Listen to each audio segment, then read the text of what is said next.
Breaking news आपको देंगे। आपको बताएं कि एहसन इकबाल का बयान सामने आया है। उनकी जानिब से कहा गया है कि अगर मुझे जनरल परवेज़ मुशर्रफ की सज़ा की हिमायत करने पर गिरफ्तार किया गया है तो मुझे ये सज़ा कबूल है। उन्होंने कहा है कि अगर मुझे गिरफ्तार किया गया है कि इसलिए कि मैंने नारोवाल के अवाम से किया गया वादा पूरा किया है तो मुझे ये सज़ा कबूल है। एहसन इकबाल की जानिब से ये भी कहा गया है कि अगर मुझे गिरफ्तार इसलिए किया गया है कि मैं नवाज शरीफ और मुस्लिम लीग नून का वफादार हूँ तो मुझे ये सज़ा कबूल है। उन्होंने कहा कि अगर इसलिए गिरफ्तार किया गया है कि मैं इमरान नियाज़ी की हुकूमत के खिलाफ बोलने से बाज आ जाऊँगा तो भी ये सज़ा मुझे कबूल है। उन्होंने मज़ीद क्या कहा, सुनिए।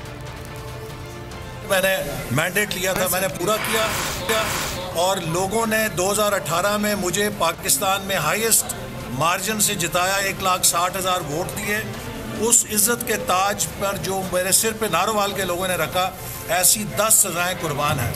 और इसके साथ साथ हमारे नारोवाल ज़िले में, मैं ये कहना चाहता हूँ, नारोवाल ज़िले में 16 अरब का एक मनसूबा बना है।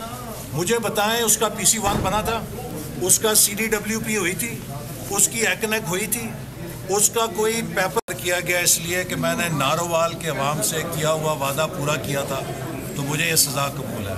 और अगर मुझे गिरफ़्तार किया गया इसलिए कि नवाज शरीफ और मुस्लिम लीग नून के साथ मैं वफादार हूँ तो मुझे ये सज़ा कबूल है। लेकिन अगर इसलिए गिरफ़्तार किया गया है कि इमरान अहमद नियाज़ी की नाकाम हुकूमत के ख़िलाफ़ मैं बोलने से चुप कर जाऊँ तो फिर ये सज़ा कबूल नहीं है। कि मैंने बताया कि नैब टीम एहसन इकबाल को लेकर जब एहतसाब अदालत पहुंची तो वहां पर मीडिया नुमाइंदगान से इन्होंने गैर रस्मी गुफ्तगू की और उस दौरान उनकी जानिब से ये कहा गया है कि मुझे नारोवाल के अवाम से किया गया वादा पूरा करने पर अगरचे गिरफ्तार किया गया है तो मुझे ये सज़ा कबूल है।